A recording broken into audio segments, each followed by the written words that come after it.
5-minute Berenstain Bear Stories by Jan Stan and Mike Berenstain. The Spelling Bee. Brother and sister bear were good students. They both liked subjects like math, science, and history. Sister was a very good speller, too. Gwen, a classmate of sister's, won the big school spelling bee last year. She was expected to win again, but something surprising happened one day. First, there were class spelling bees, which led to the big school spelling bee. "Now, everybody stand on your seats," said Teacher Jane. "Stand at your seats, not on," said Teacher Jane. "I'll give out the words, and you'll try to spell them.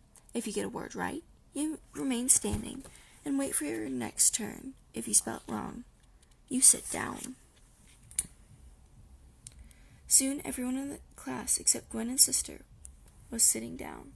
Sister couldn't believe she was now tied with Gwen, the best speller in class. "Treachery," said Teacher Jane, "an act of betrayal." "Treachery," said Gwen.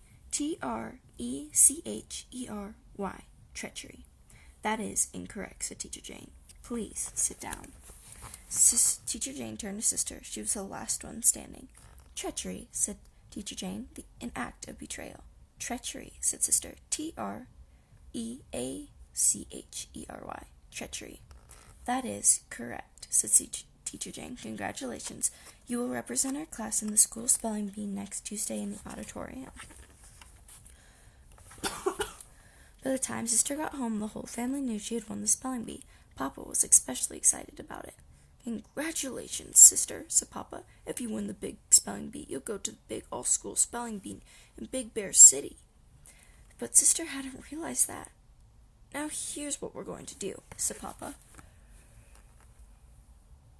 Mama sidled over to Papa and in a low voice said, "Dear, could I speak to you for a moment?" She took him by the arm and led him into the dining room. "Now, Papa," said Mama, "I know you're proud of Sister. I am too. But you mustn't get carried away and put too much pressure on her." "Me? Carried away? Ridiculous," protested Papa. "Besides, Sister can handle the pressure. She takes after me." Then Papa went back into the living room. "Oh dear," said Mama. "Now, Sister," said Papa, "here's what we're going to do.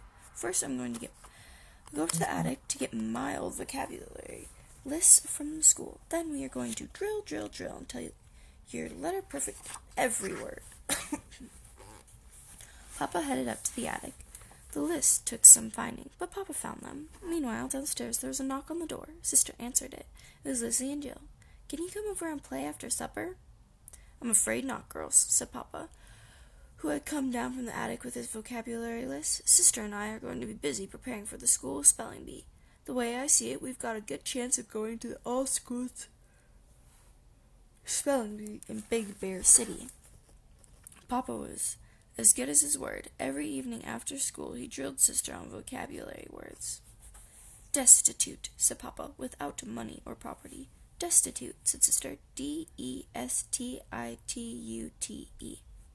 "Paramount," said Papa. "The uppermost or highest."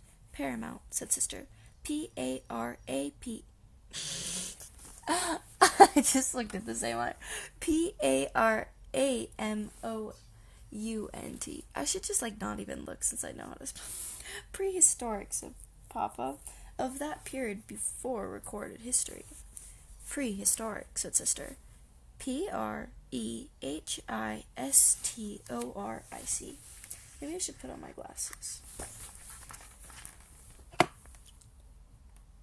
Alright. It was Tuesday, and the spelling bee was underway. The contestants were up on the stage. There were 7 of them. The auditorium was filled with cubs and parents. Papa was there, of course. He was rooting for Sister like crazy. Mr. Honeycomb, the school principal, was giving out the words. The words were like rockets going off and exploding into bad spelling that knocked out the contestants one by one. It was down to the 2 cubs, Sister and a 5th grader. "Vicarious," said Mr. Honeycomb, "taking undue pleasure in the achievements of others." "Vicarious," said the 5th grader. Vicariess. I think I just added 3 S's. Vicarious. "That is incorrect," said Mr. Honeycomb. He turned to Sister, who was the last cub standing. "Vicarious," thought Papa out of the audience, "taking undue pleasure of the achievements of others. Good grief, that's exactly what I'm doing." Vicarious, said Mr. Honeycomb, taking undue pleasure from the achievements of others. Vicarious, said Sister. Vicarious. Vicarious. Correct, cried Mr. Honeycomb, which means that Sister Bear will be going to the all-school spelling bee in Big Bear City. Sister got a standing ovation, except from Papa, who remained seated.